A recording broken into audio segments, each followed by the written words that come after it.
Bagaimana kalau saya beritahu Anda bahwa stres yang Anda rasain hari ini, mulai dari kemacetan brutal di jalan, terus tumpukan email yang belum kebaca, sampai kecemasan pas ngeliat saldo rekening di akhir bulan, itu 100% adalah akibat dari cara Anda ngatur isi kepala Anda sendiri. Wah, itu pernyataan yang lumayan bikin kaget ya. Bener banget kan, bahwa tingkat kebahagiaan Anda itu sebenarnya nggak ada hubungannya sama apa yang dunia lemparkan ke Anda. Iya, dan itu adalah sebuah tamparan kognitif yang sangat keras buat kita manusia modern. Kita kan udah terlalu lama dididik buat percaya kalau kita ini korban dari keadaan. Kita berasumsi rentetan kejadian eksternal itulah yang mendikte apakah hari ini kita boleh merasa bahagia atau harus merasa hancur. Nah, makanya hari ini kita mau membedah sebuah pemikiran yang sangat menarik dari sebuah ulasan mendalam. Sumber kita hari ini dari ceramah Gus Baha yang bertajuk "Pikiranmu adalah Takdirmu". Premis utamanya ini benar-benar memutarbalikkan semua konsep self-help modern yang sering banget kita dengar. Betul. Dan misi kita di sesi eksplorasi mendalam kali ini adalah ngebongkar kerangka kerja psikologis para ulama zaman dulu. Mereka ini kan punya pendekatan yang sangat rileks ya, kayak kebal terhadap stres gitu, dan super logis dalam ngadepin masalah sehari-hari. Dan yang kita obrolin ini bukan cuma teori di atas awan ya. Ini tentang gimana mereka ngadepin omelan pasangan di rumah, provokasi dari tetangga, dorongan maksiat, sampai urusan ngelola kekayaan yang kalau dikonversi ke nilai sekarang tuh bisa miliaran rupiah. Iya, dan kenapa ini penting banget buat Anda yang lagi dengerin? Relevansi pemikiran klasik ini justru lagi memuncak di era distraksi kayak sekarang. Ajaran dari Nabi Muhammad dan para ulama ini pada dasarnya adalah semacam sistem perhatasan psikologis. Sistem ini dirancang buat ngelucutin kekuatan negatif di sekitar kita. Biar kita nggak gampang didikte situasi ya. Bener banget. Bikin hidup kita jalan dengan kelenturan yang luar biasa. Oke, mari kita mulai dari konsep yang paling mendasar dulu. Tentang gimana kita menjalani hari. Di bagian pertama sumber kita, ada resep bahagia yang langsung datang dari Nabi Muhammad. Resepnya itu, adu faridaton wa antaduru ukhro. Melakukan satu kewajiban, lalu nunggu kewajiban berikutnya. Iya, sesederhana itu. Jadi dari sholat subuh, kita hirup tuh cuma buat nunggu waktu zuhur. Selesai zuhur, mental kita diset lagi buat nunggu asar. Coba deh bandingin sama cara hidup mayoritas orang sekarang. Kita kan sering ngikat kebahagiaan dan tujuan hidup kita pada pencapaian material yang jaraknya masih jauh di depan. Iya, kayak hidup dari gajian ke gajian. Tepat. Kita hidup buat nunggu promosi jabatan, nunggu rumah lunas, atau nunggu bisnis unicorn kita diakuisisi. Masalah terbesar dari nunda kebahagiaan demi ambisi nafsu ini adalah risiko kekecewaan absolut. Karena kalau nggak nyampe, kita hancur ya. Betul. Kalau Anda meninggal dunia sebelum target raksasa itu tercapai, Anda bakal nutup mata dalam kondisi penuh penyesalan. Bahkan, sangat mungkin muncul rasa dendam atau hasut ke orang lain yang kebetulan nyampe garis finish duluan. Tapi, tunggu sebentar. Saya harus jadi perwakilan pendengar kita di sini. Konsep nunggu waktu sholat ini kan kedengarannya damai banget ya di atas kertas. Sangat spiritual. Tapi realitasnya, pendengar kita ini punya cicilan KPR yang numpuk, ada tagihan kartu kredit, terus bos yang nuntut pencapaian KPI di akhir kuartal. Iya, realitas korporat kan? Nah, itu. Gimana secara praktis kita bisa nerapin mindset, saya hidup cuma buat nunggu waktu sholat, sementara ekonomi napas tepat di depan wajah kita? Apa nggak bikin kita jadi pasif dan nggak ambisius gitu? Itu dia kesalahpahaman terbesarnya. Nggak bikin pasif sama sekali. Banyak yang ngira nunggu waktu ibadah itu berarti kita cuma duduk diam di pojok ruangan pakai sarung atau mukena. Padahal kan nggak gitu. Anda tetap kerja keras, tetap ngejar KPI, tetap bikin strategi bisnis. Berarti ada yang berubah di cara pandangnya ya? Sangat radikal perubahannya. Yang berubah itu jangkar identitas dan metrik kesuksesan internal Anda. Pas Anda lagi duduk di meeting yang tegang, status mental Anda di hadapan Tuhan adalah seorang hamba yang lagi nunggu waktu zuhur sambil nyari rizki halal. Oh, wow. Jadi kita melepaskan diri dari kecemasan akan hasil akhir dari meeting itu. Bener banget, kalau proyek Anda gagal hari itu, Anda nggak hancur lebur. Karena misi utama Anda hari itu, yaitu nunggu waktu ibadah berikutnya dalam keadaan nyari rizki halal, udah sukses terlaksana. Masuk akal banget. Ini kan ngeringanin beban ekspektasi yang selalu menghantui kita dari jam ke jam. Iya, dan itu numbuhin rasa aman yang ngakar kuat di dalam jiwa.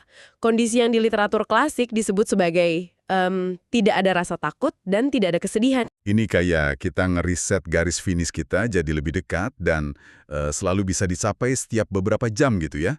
Dan ngomong-ngomong soal rileks, sumber kita juga ngasih lihat betapa rileksnya Islam sejak awal didesain.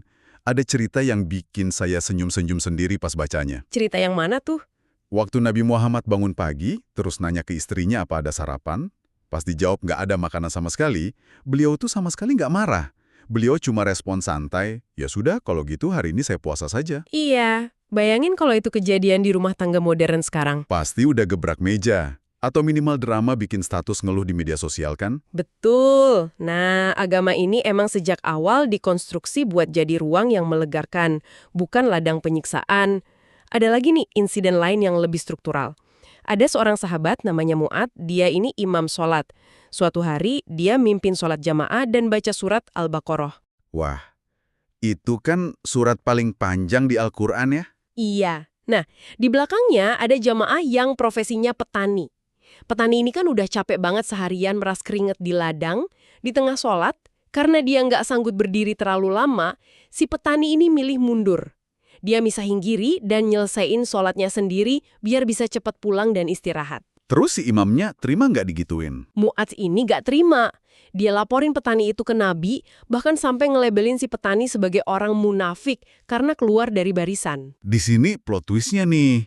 Kan logika umum kita mikirnya pasti Nabi bakal ngebela si imam dong, karena dia lagi baca kitab suci. Justru kebalikannya, Nabi marah banget sama Mu'adz. Beliau negur Mu'adz dengan sangat keras, bahkan nyebut dia sebagai tukang fitnah. Wait, tukang fitnah? Kenapa bisa gitu? Karena tindakan Mu'adz baca surat yang terlalu panjang, itu udah memberatkan umat. Dia udah ngubah ritual yang harusnya jadi pelepas penat, malah jadi ujian ketahanan fisik yang nyiksa pekerja kasar. Wah, ini memprioritaskan keletihan seorang petani di atas durasi bacaan seorang imam. Benar-benar mutarbalikan ekspektasi kita soal hiranti kesalehan ya. Iya, dan ada cerita lain, waktu Nabi lagi ngasih pengajian, beliau lagi transfer ilmu agama secara langsung, tiba-tiba ada laki-laki cuek lewat gitu aja, bawa cangkul menuju kebunnya. Kalau sahabat lain mungkin ngelihatnya sinis ya, mikir, nih orang nggak punya adab ke majelis agama. Tapi Nabi justru ngantiin asumsi itu. Beliau malah muji orang itu. Nabi negesin kalau keluar nyari rezeki halal buat mastiin keluarga di rumah bisa makan, itu setara mulianya sama duduk diam dengerin pengajian. Kerangka berpikir kayak gini kan menghancurkan tembok tebal antara urusan dunia dan urusan akhirat ya. Selama niatnya benar dan caranya halal, ngetik kode programming di laptop, nyetir taksi online, atau nyangkul di kebun, itu semua satu kesatuan ibadah yang dinamis. Betul sekali. Semuanya saling terhubung. Nah, konsep menunggu dan hidup rileks ini kedengarannya harmonis banget kalau kita lagi sendirian atau sibuk sendiri. Tapi realitasnya kan kita hidup bersosialisasi ya. Gimana kalau kedamaian yang udah kita bangun susah payah di kepala ini tiba-tiba ditabrak faktor eksternal? Maksudnya kayak gangguan dari orang lain gitu? Iya, misalnya omelan dari pasangan di rumah, atau ada tetangga yang usil. Nah, di titik gesekan sosial inilah, kualitas mindset ulama klasik itu benar-benar diuji kehebatannya. Cara mereka memproses gangguan eksternal itu effortless banget, tanpa beban. Contohnya Imam Syafi'i. Beliau punya kacamata ngelihat dunia yang luar biasa sederhana. Gimana tuh cara pandangnya? Kalau beliau hidup rukun sama tetangganya, beliau bilang alhamdulillah. Tapi kalau beliau dimusuhi, digunjing, atau diasingkan sama tetangga, respon beliau tetap sama. Alhamdulillah. Tunggu. Kalau bersyukur saat rukun sih saya ngerti banget. Tapi, kenapa kita harus bersyukur pas ada orang yang benci atau musuhin kita? Nah, logikanya brilian banget nih. Kalau tetangga musuhin kita, itu kan nyiptain jarak sosial ya. Dampak positifnya, pas kita lagi krisis finansial, kita nggak bakal ngerasa punya beban moral atau sungkan kalau nggak bisa minjemin uang ke mereka. Dan sebaliknya, kita terhindar dari kemungkinan dihutangi sama mereka. Oh, wah.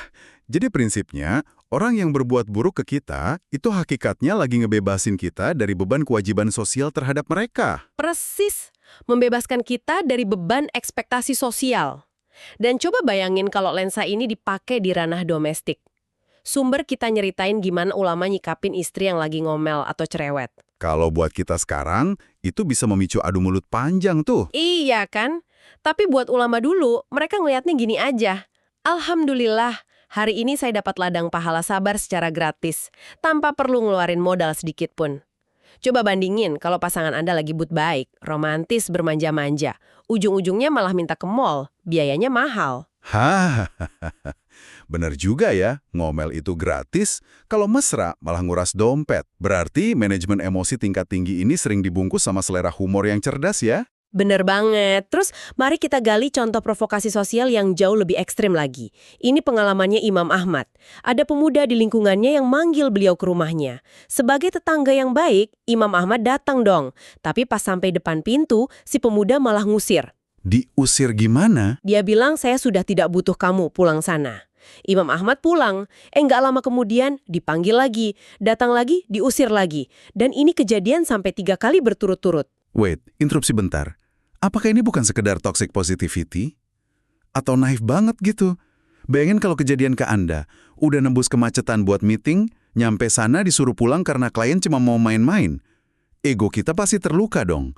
Kalau kita nggak marah, bukannya kita malah kelihatan lemah, kayak keset kaki? Justru dari kacamata psikologi spiritual, marah karena dipermainkan kayak gitu yang nandain mental kita lagi lemah. Pas pemuda itu keheranan lihat Imam Ahmad tetap senyum ramah, nggak marah sama sekali, dia nanya alasannya. Terus Imam Ahmad jawab apa? Jawaban Imam Ahmad menohok banget. Beliau bilang, saya merasa senang karena saat kamu manggil, aku lagi matuhi perintah Tuhanku buat menghormati tetangga. Pas kamu nyuruh pulang, aku kembali dengan damai. Aku ini berurusan dengan perintah Allah, aku sama sekali nggak lagi berurusan sama kamu. Wah, itu tamparan telak banget sih. Inti cerita itu adalah pencapaian izzatun nafsi atau harga diri absolut. Kalau kejiwaan Anda sebagai profesional atau individu berakal bisa dibikin naik turun, marah, sedih, cuma karena didikte tingkah orang iseng, itu nggak keren sama sekali. Jadi harga diri sejati itu pas kondisi internal kita kebal ya. Cuma mau ngerespons perintah Tuhan, bukan bereaksi sama sirkus orang lain. Kalau pakai analogi modern nih, pas kita meledak marah ngerespons hinaan orang, kita sebenarnya lagi nyerahin remote kontrol kebahagiaan kita langsung ke tangan mereka kan? Analogi remote control yang sangat tepat. Imam Ahmad dengan senyumnya itu pada dasarnya nolak ngasih remote control tersebut. Beliau tetap megang kendali penuh atas dirinya. Nah, kemampuan buat nggak didikte emosi dangkal ini bawa kita ke persoalan yang lebih berat nih di sumber kita. Gimana kalau musuhnya bukan orang lain, tapi dorongan hawa nafsu biologis dari dalam diri sendiri? Disinilah Nabi Muhammad pakai pendekatan berbasis penalaran murni buat ngenangin kasus super sensitif. Ya, ada satu insiden mind-blowing banget soal ini. Ada pemuda, kalau zaman sekarang mungkin kayak preman gitu ya, datang ke Nabi. Dia mau masuk Islam, tapi syaratnya bikin sahabat lain nahan napas. Dia minta izin khusus buat tetap boleh berzinah atau seks bebas. Sahabat-sahabat lain kan langsung emosi tuh, udah siap nyerang pemuda kurang ajar ini. Tapi reaksi Nabi, beliau nggak ngehardik, nggak gebrak meja. Dan yang paling penting, nggak langsung ngeluarin doktrin ancaman api neraka. Terus, apa yang Nabi lakuin? Beliau pakai teknik psikologis murni. Nabi manggil pemuda itu mendekat dan memicu cognitive dissonance, benturan kognitif di kepala si pemuda. Pakai empati yang dibalut logika, Nabi nanya pelan, apakah kamu rela dan suka kalau perbuatan semacam itu dilakukan oleh laki-laki lain terhadap ibu kandungmu? Wah, preman itu pasti langsung meledak emosinya ya. Dia teriak, nggak rela, dan bakal ngorbanin nyawanya buat bela ibunya. Terus Nabi lanjut nanya berfahap kan, gimana kalau kejadian ke anak perempuanmu, atau bibimu, atau saudara perempuanmu? Betul. Taktik ini berhasil banget karena benturan yang sengaja diciptain Nabi. Nabi nggak ngelawan nafsu pemuda itu pakai ayat, tapi ngebenturin nafsunya sama sentimen kehormatan dan empati terdalam di DNA-nya. Dipaksa ngebayangin orang yang paling dicintai jadi korban laki-laki hidung belang yang persis kayak dirinya sendiri ya. Persis. Gesekan internal ini nyiptain blokade mental permanen. Tanpa perlu diancam siksa akhirat, sistem logika si pemuda merestrukturisasi dirinya sendiri, numbuhin rasa jijik alami terhadap zina. Mereset kabel di otak pemuda itu dari dalam. Brilian banget. Ini bikin saya mikir soal cara kita mandang pencegahan maksiat di era modern.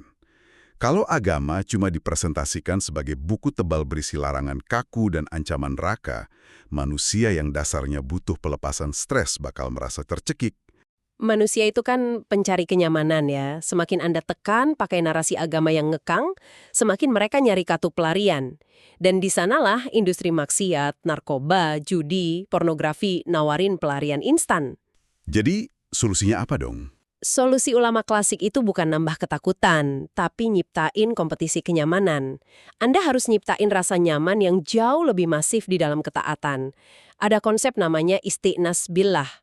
Istihnas billah, menemukan kebahagiaan tertinggi saat berdialog intim dengan Tuhan ya. Kayak orang yang nikmatin sholat malam. Hidangan mewah bintang 5, yaitu kedekatan sama Tuhan, lidah Anda otomatis nolak dikasih makanan basi dari tempat sampah. Muncul rasa gengsi, Anda merasa terlalu terhormat buat ngebiarin kebahagiaan Anda bergantung sama hal remeh kayak maksiat. Penguasaan diri semacam ini jadi fondasi sempurna banget ya buat ngelola hal lain yang juga sering ngancurin manusia, yaitu ambisi terhadap harta dan kekuasaan. Mari kita transisi ke sana. Uang dan kekuasaan.